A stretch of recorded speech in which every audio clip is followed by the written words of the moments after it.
ನಾವು ಜನರ ಬದುಕಿಗಾಗಿ ಗ್ಯಾರಂಟಿಯನ್ನ ತಂದಿದ್ದೇವೆ. ಜನರಿಗೋಸ್ಕರ ಗ್ಯಾರಂಟಿಯನ್ನ ತಂದಿದ್ದೇವೆ. ನಾವು ಇಲ್ಲಿ ಚುನಾವಣೆಯನ್ನ ಗೆಲ್ಲಬೇಕು, ಚುನಾವಣೆ ಗಿಮಿಕ್ಗೋಸ್ಕರ ನಾವು ಗ್ಯಾರಂಟಿಯನ್ನ ತಂದಿಲ್ಲ ಎನ್ನುವ ಮುಖಾಂತರವಾಗಿ ಡಿಕೆ ಶಿವಕುಮಾರ್ ಅವರು ವಾಗ್ದಾಳಿಯನ್ನ ನಡೆಸಿದ್ದಾರೆ. ಇಡೀ ದೇಶದ ಜನರೇ ಗ್ಯಾರಂಟಿಯನ್ನ ಮೆಚ್ಚಿದ್ದಾರೆ. ಬಿಜೆಪಿಯವರು ಕೂಡ ಗ್ಯಾರಂಟಿಯನ್ನ ಮೆಚ್ಚಿಯೇ ಮೋದಿ ಅವರು ಕೂಡ ಗ್ಯಾರಂಟಿ ಯೋಜನೆಯನ್ನ ತಂದಿದ್ದಾರೆ. ಅಂದ್ರೆ ಬಿಜೆಪಿಯವರು ನಮ್ಮನ್ನ ಕಾಪಿ ಮಾಡಿದ್ದಾರೆ. ಬಿಜೆಪಿಯವರಿಗೆ ಗ್ಯಾರಂಟಿ ಯೋಜನೆಗಳ ಐಡಿಯಾ ಕೂಡ ಇರಲಿಲ್ಲ. ನಮ್ಮನ್ನ ಕಾಪಿ ಮಾಡಿ ಗ್ಯಾರಂಟಿ ಯೋಜನೆಯನ್ನ ತಂದು ಮತವನ್ನ ಸೆಳೆಯೋದಕ್ಕೆ ಪ್ರಯತ್ನವನ್ನ ಪಡ್ತಿದ್ದಾರೆ ಅಂತ ಇಲ್ಲಿ ಡಿಕೆ ಶಿವಕುಮಾರ್ ಅವರು ಹೇಳಿಕೆಯನ್ನ ಕೊಟ್ಟಿರುವಂತದ್ದು. ಅಂದ್ರೆ ಈ ಲೋಕಸಭಾ ಚುನಾವಣೆಯಲ್ಲಿ ಜನರನ್ನ ಸೆಳೆಯೋದಕ್ಕೆ ಗ್ಯಾರಂಟಿ ಯೋಜನೆಗಳನ್ನ ತಂದಿದ್ದಾರೆ. ಗ್ಯಾರಂಟಿ ಯೋಜನೆಯನ್ನ ನಂಬಿಕೊಂಡು ಜನ ಮತವನ್ನ ಹಾಕಬೇಡಿ ಅನ್ನುವ ಮುಖಾಂತರವಾಗಿ ಬಿಜೆಪಿಯವರು ಕೂಡ ವಾಗ್ದಾಳಿಯನ್ನ ನಡೆಸ್ತಾ ಇರುವಂತದ್ದು. ಈ ಹಿನ್ನೆಲೆಯಲ್ಲಿ ಡಿಕೆ ಶಿವಕುಮಾರ್ ಅವರು ಕೂಡ ವಾಗ್ದಾಳಿಯನ್ನ ನಡೆಸಿದ್ದಾರೆ. ಇನ್ನು ಇದೇ ವೇಳೆ ಒಂದ್ ರೀತಿ ಪ್ರಮುಖವಾಗಿ ಗಮನಿಸೋದೇನಪ್ಪ ಅಂದ್ರೆ ಲೋಕಸಭಾ ಚುನಾವಣೆಯಲ್ಲಿ 21 ಸೀಟ್ಗಳನ್ನ ನಾವು ಗೆದ್ದೇ ಗೆಲ್ತೀವಿ ಎನ್ನುವ ಮುಖಾಂತರವಾಗಿ ಒಂದ್ ರೀತಿ ಭರವಸೆಯನ್ನ ಕೂಡ ವ್ಯಕ್ತಪಡಿಸಿದ್ದಾರೆ. ಕಾದ್ ನೋಡೋಣ ಏನಾಗುತ್ತೆ ಅಂತ. ಯಾಕಂದ್ರೆ ಡಿಕೆ ಶಿವಕುಮಾರ್ ಅವರು ಈಗ ಹೇಳಿಕೆಯನ್ನ ಕೊಟ್ಟಿರುವಂತದ್ದು ಒಂದ್ ರೀತಿ ಅವರ ಕಾನ್ಫಿಡೆನ್ಸ್ ಲೆವೆಲ್ ಕೂಡ ಜಾಸ್ತಿ ರೀತಿದೆ. ಇನ್ನ ಇದೇ ವೇಳೆ ಸಂಸದ ಅನಂತ್ ಕುಮಾರ್ ಹೇಳಿಕೆಗೂ ಡಿಕೆ ಶಿವಕುಮಾರ್ ಅವರು ಬಿಚ್ಚಿಕೊಟ್ಟಿದ್ದಾರೆ. ಪ್ರಧಾನಿಗಳ ಮೌನಂ ಸಮ್ಮತಿ ಲಕ್ಷಣಂ ಅಂತಾನೆ ಅಲ್ವಾ ಅನ್ನುವ ಮುಖಾಂತರವಾಗಿ ವಾಗ್ದಾಳಿಯನ್ನು ನಡೆಸಿರುವಂತದ್ದು. ಇನ್ನು ಬಿಜೆಪಿಗರ ಭಾವನೆ ಸಂಸದ ಅನಂತ್ ಕುಮಾರ್ ಹೆಗಡೆ ಹೇಳಿದ್ದಾರೆ. ಇದರ ವಿರುದ್ಧ ನಾವು ಹೋರಾಟಕ್ಕೆ ಕರೆ ಕೊಡ್ತೇವೆ. ಕಲಬುರಗಿಯಲ್ಲಿ ಉಪಮುಖ್ಯಮಂತ್ರಿ ಡಿಕೆ ಶಿವಕುಮಾರ್ ಹೇಳಿಕೆಯನ್ನ ಕೊಟ್ಟಿರುವಂತದ್ದು. ಇತ್ತೀಚೆಗೆ ಅನಂತ್ ಕುಮಾರ್ ಅವರು ನೀಡುತ್ತಾ ಇರುವಂತಹ ಈ ಒಂದು ಹೇಳಿಕೆ ಒಂದ್ ರೀತಿ ಕಾಂಗ್ರೆಸ್ ಪಾಳೆಯದಲ್ಲಿ ಮತ್ತಷ್ಟು ವಾಗ್ದಾಳಿಗೆ ವೇದಿಕೆ ಮಾಡಿಕೊಟ್ಟಿರುವ ಆಗಿದೆ. ಸಂವಿಧಾನ ಬದಲಾವಣೆಯ ವಿಚಾರವಾಗಿ ಹೇಳಿಕೆಯನ್ನ ಕೊಟ್ಟಿದ್ರು. ಆದ್ರೆ ಈ ವಿಚಾರವಾಗಿ ಪ್ರಧಾನಿ ಮೋದಿ ಅವರು ಏನು ಕೂಡ ಮಾತನಾಡಿಲ್ಲ. ಅಂದ್ರೆ ಅವರ ಮೌನಂ ಸಮ್ಮತಿ ಲಕ್ಷಣಂ ಅನ್ನುವ ರೀತಿ ಅಲ್ವಾ. ಅಂದ್ರೆ ಸಂವಿಧಾನ ಬದಲಾವಣೆಗೆ ಬಿಜೆಪಿಗರು ಈಗಾಗಲೇ ಪ್ಲಾನ್ ಮಾಡ್ತಿದ್ದಾರೆ ಅನ್ನುವಂಥದ್ದನ್ನ ಡಿಕೆ ಶಿವಕುಮಾರ್ ಹೇಳಿಕೆ ನೀಡಿರುವಂತದ್ದು.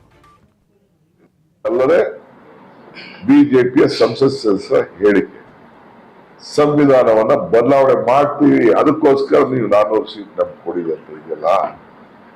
ಇದು ಪ್ರೈಮ್ ಮಿನಿಸ್ಟರ್ ಮೌನತೆ, ಬಿಜೆಪಿ ಸಂಸದರು ಮೌನತೆ.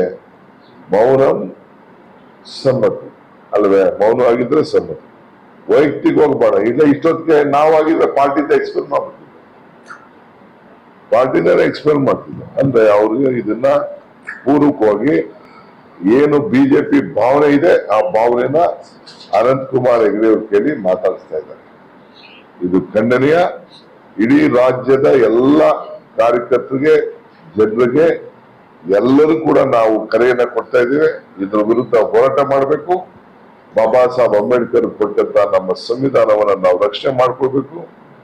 ಹಿಂದೆ ಪ್ರೈಮ್ ಮಿನಿಸ್ಟರ್ ಏನ್ ಭಾಷಣ ಮಾಡಿದ್ದಾರೆ ಅದ್ರ ಬಗ್ಗೆ ಕೂಡ ತಾವೆಲ್ಲ ಆಲೋಚನೆಯನ್ನ ಮಾಡಬೇಕು. ಹೇಳೋದೊಂದು ಮಾಡೋದೊಂದು. ಇದರ ವಿರುದ್ಧ ಜನ ಆಕ್ರೋಶವನ್ನ ವ್ಯಕ್ತಪಡಿಸಬೇಕು ಅಂತ ಹೇಳಿ ಈ ಗುಲ್ಬರ್ಗಾದ ಈ ಒಂದು ಗಂಡು ಭೂಮಿಯಿಂದ ಮಾತಾಡ್ಲಿಕ್ಕೆ ನಾನು ಪ್ರಯತ್ನ ಮಾಡ್ತಾ ಇದ್ದೇನೆ.